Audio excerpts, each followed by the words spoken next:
batu sandungan bagiku, sebab engkau bukan memikirkan apa yang dipikirkan Allah, melainkan apa yang dipikirkan manusia. Saudara-saudari yang terkasih, sabda ini disampaikan Yesus kepada Petrus dalam Injil Minggu Biasa ke-22 yang diambil dari Injil Matius pasal 16 ayat 21 sampai 27. Petrus coba menghalangi Yesus yang menjalankan misi keselamatannya melalui salib. Saudara-saudari yang terkasih, apa yang disampaikan Petrus mewakili sebagian umat Kristiani yang hanya mau mengikuti Yesus yang membuat mukjizat, tetapi tidak mau mengikuti Yesus yang menderita. Padahal kita tahu bahwa mukjizat dan penderitaan adalah dua sisi kehidupan Yesus sebagai manusia. Kehidupan kita pun demikian, dua sisi dalam satu mata uang. Mengapa ada penderitaan? Ya, selama dunia ini penuh dengan manusia-manusia yang berdosa, selama itu pula penderitaan ada di dunia ini. Kita melihat penderitaan Yesus. Yesus tidak pernah melakukan perbuatan-perbuatan kriminal, tidak pernah melakukan perbuatan-perbuatan melawan hukum. Baginya cinta kasih adalah hukum utama. Lex divina. Hukum lain harus berdasarkan hukum itu. Tetapi kita tahu apa yang terjadi kemudian. Yesus justru disalibkan bukan karena melakukan perbuatan-perbuatan kriminal, tetapi justru karena perbuatan-perbuatan baik. Yesus juga dihukum karena dia mengaku diri sebagai putra Allah. Dia yang begitu punya hubungan yang intim dengan Allah justru dihukum mati. Ironis memang. Itulah dunia kita yang penuh dengan dosa. Kembali kepada hukum cinta kasih tadi, saudara-saudari yang terkasih. Santo Thomas Aquinas mengatakan, kita tidak punya kewajiban moral untuk melakukan atau mentaati hukum yang berlawanan dengan cinta kasih.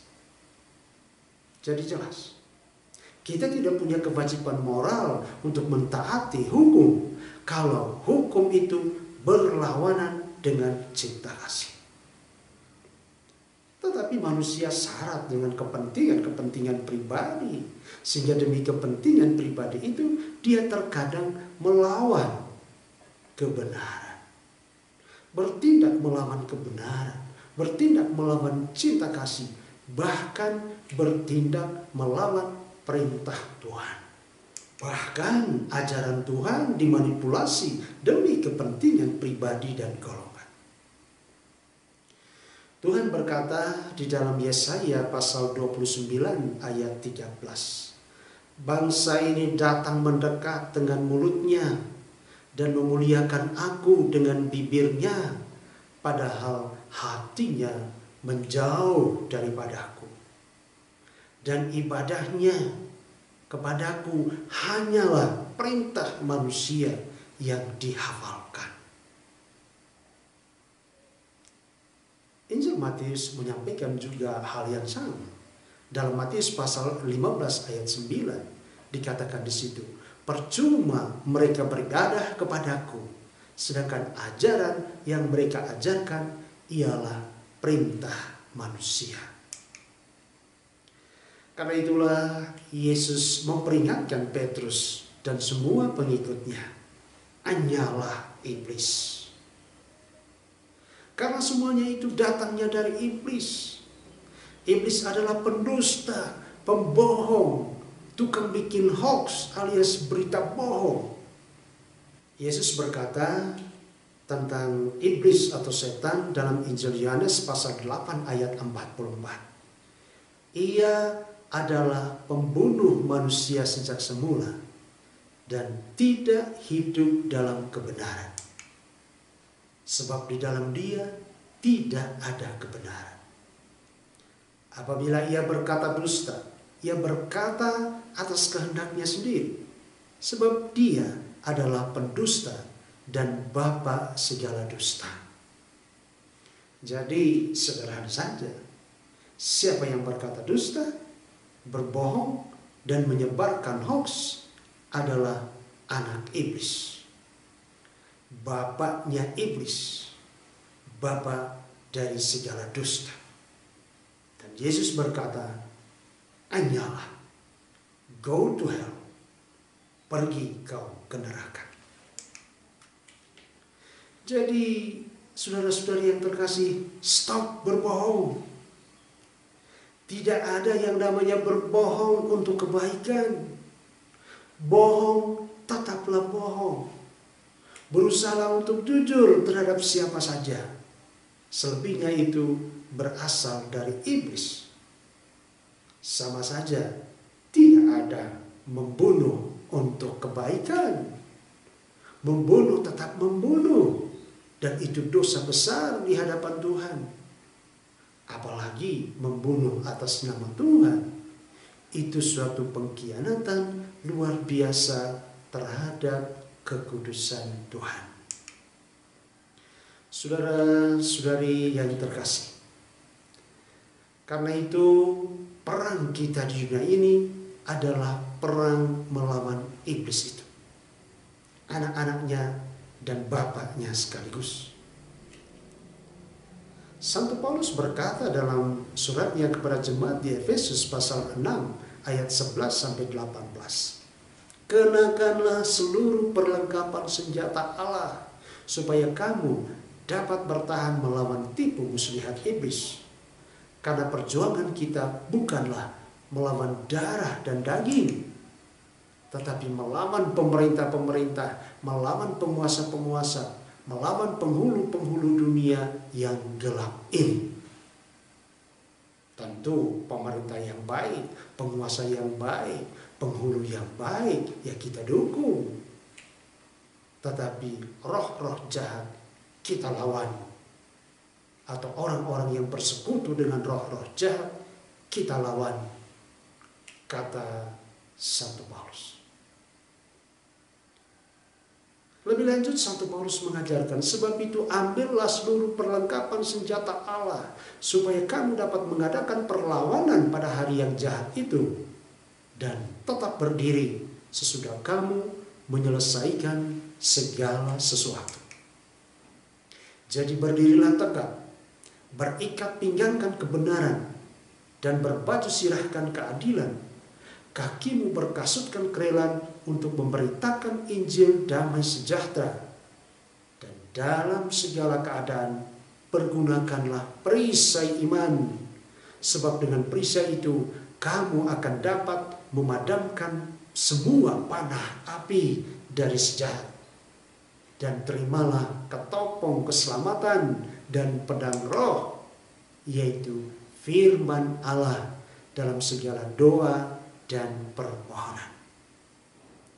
Berdoalah setiap waktu di dalam roh dan berjaga-jagalah di dalam doamu itu dengan permohonan yang tidak putus-putusnya. Luar biasa, saudara-saudari yang terkasih. Nasihat dari Santo Paulus ini untuk kita semua. Nah, karena itu kita diminta untuk senantiasa memohon kekuatan rahmat Allah agar kita mampu melawan kuasa-kuasa kegelapan ini di dalam kehidupan kita. Dan Yesus juga berkata dalam Injil pada hari ini, setiap orang yang mau mengikuti aku, ia harus menyangkal dirinya, memikul salibnya, dan mengikuti aku. Menjadi pengikut Kristus tidak berarti bebas dari segala persoalan dan masalah hidup ini. Masalah tetap ada, tetapi bagaimana kita menghadapinya agar kita tidak terseret oleh arus persoalan dan masalah hidup itu. Mukjizat tetap ada, tetapi kita tidak bisa memaksa Tuhan untuk mendatangkan mukjizat itu bagi kita. Biarkan Tuhan yang bekerja dalam seluruh aspek kehidupan kita. Tapi kita tahu Tuhan punya rencana yang indah bagi kita. Karena itu janganlah putus asa. Putus asa adalah dosa melawan Roh Kudus Allah, melawan penyelenggaraan Allah yang baik. Dalam suratnya kepada jemaat di Korintus yang pertama pasal 10 ayat 13. Lagi-lagi Santo Paulus berkata, pencobaan-pencobaan yang kamu alami ialah pencobaan-pencobaan biasa yang tidak melebihi kekuatan manusia. Sebab Allah setia dan karena itu Ia tidak akan membiarkan kita dicobai melampaui kekuatan kita. Pada waktu kita dicobai, Ia akan memberikan kepada kita jalan keluar sehingga kita dapat menanggungnya. Ingat, kata yang dipakai di sini dicobai. Jadi Tuhan tidak pernah mencobai kita. Yang mencobai kita adalah kekuatan-kekuatan jahat, iblis dan roh-roh jahat itu tadi. Atau orang-orang jahat, orang-orang yang bersekutu dengan iblis itu. Dalam surat Yakobus pasal 1 ayat 13 dikatakan, apabila seorang dicobai, janganlah ia berkata, percobaan ini datang dari Allah. Sebab Allah tidak dapat dicobai oleh yang jahat, dan Ia sendiri tidak mencobai siapapun. Karena itu dalam setiap pencobaan dari kuasa kegelapan dunia ini, tetaplah berharap pada Tuhan. Kuasa Tuhan jauh lebih besar daripada pencobaan dari kuasa kegelapan. Jauh lebih besar daripada kuasa iblis.